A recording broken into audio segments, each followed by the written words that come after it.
Leadership, in my experience, has two main components: vision and communication. Without a clear vision, a leader doesn't know where he or she is going. It makes it impossible to lead a team, a business, a community, or a city. So a vision, ideally one that is aspirational and sits out in the distant future, is very necessary. So too is an ability to communicate that vision. So here's mine as a council candidate for the Waitemata and Gulf Ward and for all the people of Auckland. My aspirational vision for Auckland is that it could be one of the world's greatest cities. To support this vision, I believe we need a unifying call to action in the form of a powerful statement of intent. The statement that I'd like you to think about is Auckland, one of the places to be on the planet. One of the places to be on the planet. Imagine Auckland on future bucket lists.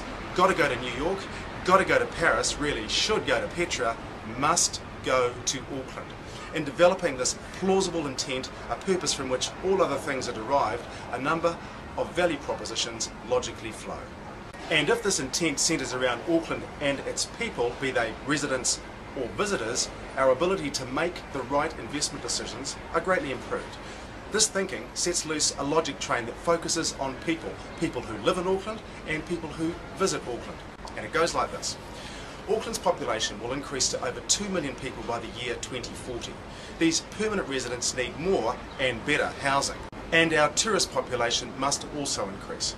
Tourism is the #1 economic value driver for Auckland, and yet we are way behind Wellington, Christchurch, Sydney and Melbourne. Increasingly, cities compete with cities, so we need to increase the length of time tourists stay in Auckland.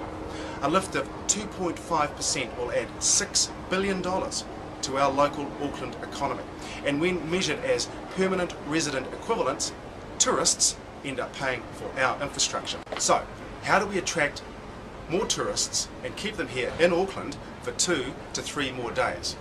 By becoming an international festival city. Let's really make a fist of the Rugby World Cup by being a city of 1.2 million extraordinary hosts. Let's springboard off this success and create a series of regular sporting, cultural and artistic events that the world will want to visit, making Auckland one of the places to be on the planet. With increased permanent residents and a lot more tourists, we need an accessible harbour, much more accessible than it is today.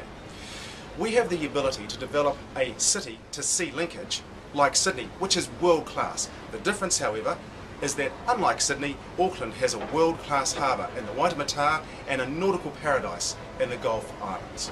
With this increased permanent and tourist population, we need an efficient, integrated public transport system. The completion and electrification of the inner city rail loop is key to movement into and out of central Auckland and around the inner city itself, and we must electrify it. The transport sector accounts for 32% of New Zealand's energy requirements, much of it from non-renewable resources. Our region is not meeting national environmental standards for air quality.